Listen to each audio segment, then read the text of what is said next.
A good basketball game. Thank you very much. I thought our guys, again, they could have folded at any time. We were down double digits, and I liked our competitive spirit. Our competitive spirit was great. Those guys make the game ugly. And, when that happens, you got to defend and you got to try to do the little things to get a win. And, our ability to crash the glass was, especially with Mitch not playing, but our ability to crash the glass and get second opportunities was there. We had 20-second chance points. You want to play fast against these guys so that you're not going against their set defense all the time. And we did a decent job of that, scoring 14 points. But one of the areas, obviously, is the free throw line.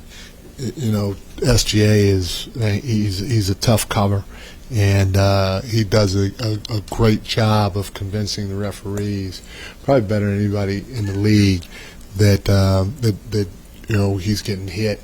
And them shooting 84% from the free throw line compared to our 73% was a factor throughout the course of the game. And then I thought we had good looks from the 3-point line. They didn't go in. You got to give them credit for being physical and playing as hard as they do, because over the course of the game it has some impact on it or effect on the 3-point shooting. But our guys, if you're open, keep letting that thing fly, because I believe in our shooters, and they're eventually going to go in. But a good competitive game in a lot of areas for us and for them. Just didn't get the win tonight. What do you think went wrong with guarding home record? Where did that matchup It'd be interesting to watch the film. I mean, he saw the first one go in, and which is going to happen at times because he's 7 feet, and I mean, everybody saw we were doubling Shea quite a bit tonight. And when that happens, we got to rotate, and when you rotate, you got to make sure a guy doesn't feel comfortable, so you got to get to his airspace. And when that first one went in, it was a little harder for us to get to him, because I know he hit a couple. He hit one like on the move, like he was Reggie Miller back in the day. And that all probably stemmed from the first one going in as easy as it did. But he got hot from the 3-point line, and he was 6 for 8 in the first half. I thought our guys did a better job of understanding that we need to get to his airspace in the second half, and we did a better job on him. Besides him going 6 for 8, I mean, again, he's talented, he's skilled, and he's going to make some shots. But the 6 for 8 part from the 3-point line, especially when neither team was shooting it well except for him, made it a little tough. Mike, there was a period at the top of January when you were questioning your team's physicality defensively and staying in front of the ball. That hasn't been the case over the last month. You guys have been very physical defending and staying in front of the ball. Was there a specific thing that switched, whether it was a practice, a conversation? It feels like that's been something you guys have been able to hang your hat on for quite some time now. No, you're 100% correct. Our guys are trying to be physical without fouling, and they're doing a pretty good job with it. We're still going to get better in that area, but it's been a process. We made the switch defensively a couple of months ago, and that was a process. But our guys they're pretty comfortable with what we're doing right now, and they know exactly what they should be doing out there. And again, it didn't happen because with one practice. It didn't happen because the switch got turned on. It gradually happened, and I've said this before, that's what the regular season is about. You tinker with this, you tinker with that, try to get a little bit better here, a little bit better than there, and then hopefully at the end of the season, you're at a point where you're fairly comfortable and you can start, trending upwards.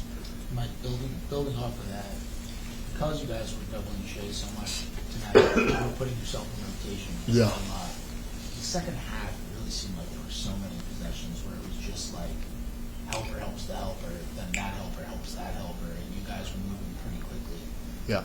Do you feel like you guys have progressed in terms of defending and scrambling rotations throughout the course of the season? And if so, what do you feel like has spurred that progression?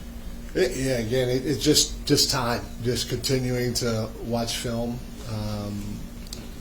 having practice, having shoot around, talking about it, walking through it, drilling it. Again, it wasn't one thing or one practice or even the light being switched on. It's what should happen during the course of the season. You know, you should get better as you go along, as long as everybody has embraced the process. In our group, everybody in that locker room has embraced the process, and that's what makes this team pretty special. Is they're in it to try to win it, and they know it's not going to happen like that. They know at the beginning of the year you're going to probably do this and this and this and this, but you know, once that All-Star break happens, hopefully you get to a point where there's some comfort with everybody and with everything that we're doing, and we're able to continue the climb. You get your first technical of the season, Mike. Was it just you were mad because it happened right in front of you? You know, one of the things that I wanted to get across to the guys is we're good enough to win despite whatever the officials are calling out on the floor, and we need to have that mentality. And I give our guys a lot of credit. You know, last night when we were in Toronto, I don't know if I've ever been in an NBA game where it was 7 to, I think one time it was 6-0. You know, and they picked up a foul with, I don't know, a minute left or less than a minute left. I just, you know, you very seldom see that, and our guys did a pretty good job restraining themselves, and so. You know, the growth in that area of trying to leave the officials alone was something that I pointedly tried to do. Tonight, yeah, I mean, you guys saw the play. SGA had 2 fouls, and Jalen was there, and he ran him over. It's just like the call that they made on OG. You know, I mean, I don't know. I don't understand why that was a no call, but that should have been his third. The bucket shouldn't have counted, and we should have gone the other way with the basketball. And so to see that, knowing that Jalen is standing there and he's putting his body on the line, and our guys are fighting their asses off, you know, to try to win the ball game, and it didn't sit well with me, obviously. Do you believe in statement games? Like throughout the course of the regular season, with champs coming in, you guys playing the way that you have been playing, and with that, is this loss less discouraging because of the consistency, the way you guys have been playing? I don't believe in the statement games just because in the playoffs it's a different season, you know.